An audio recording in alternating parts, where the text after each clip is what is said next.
You're 29 years old when they catch you with 2 kilos of cocaine in your trunk. Not your cocaine. You were just the driver, moving product between points for a mid-level dealer who paid you $500 per trip. Easy money, you thought. Victimless crime, you told yourself. Now you're sitting in a federal holding cell in Phoenix, facing 15 years minimum, watching your entire future collapse into a concrete box.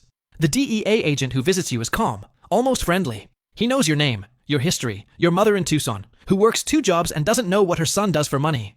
He knows about the dealer you drive for, and he knows about the people above that dealer, and he knows about the organization that sits above all of them.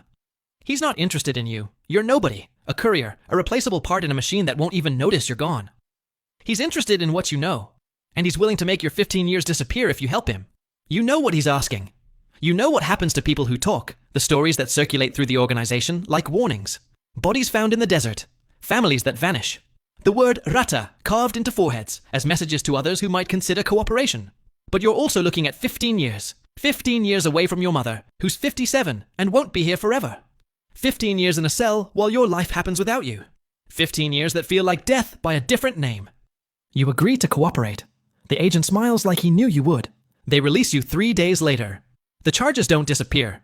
They're held in suspension, leveraged to ensure your continued cooperation. A sword hanging over your head that the DEA can drop at any moment. You go back to your life like nothing happened. Back to driving for the dealer who doesn't know you've been turned. You're wearing a wire now, metaphorically at least. No actual device, nothing that could be discovered in a search, just your own memory and attention. Everything you see, everything you hear, everything you learn becomes information that flows back to handlers you meet in parking lots and coffee shops and the back rooms of businesses that serve as fronts for federal agencies. The first month is terror. Pure, unrelenting terror that never seems to end. Every conversation feels like a trap. Every question like a test. Every glance from a coworker feels like suspicion. Every silence like the pause before accusation. You're certain they know. You're certain someone saw you talking to the agent, saw you leave the holding facility too quickly, noticed that your charges evaporated while others went to trial. You're certain each day will be your last, that you'll be grabbed from the street and taken somewhere nobody will ever find you. You develop a twitch you can't control. Your left eye, spasming at random moments, giving away the anxiety you're trying to hide. You lose 15 pounds because eating feels impossible, because your stomach stays clenched like a fist from the moment you wake up. You lie awake at night, rehearsing explanations for questions nobody has asked yet, practicing innocent confusion, building alibis for accusations that haven't come. But nobody asks, nobody suspects. You're too small to watch, too insignificant to monitor.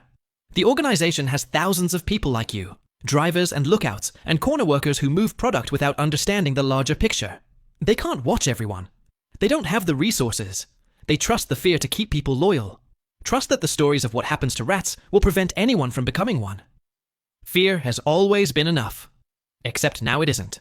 Except now you've proven that fear has limits. Your handler is a woman named Martinez.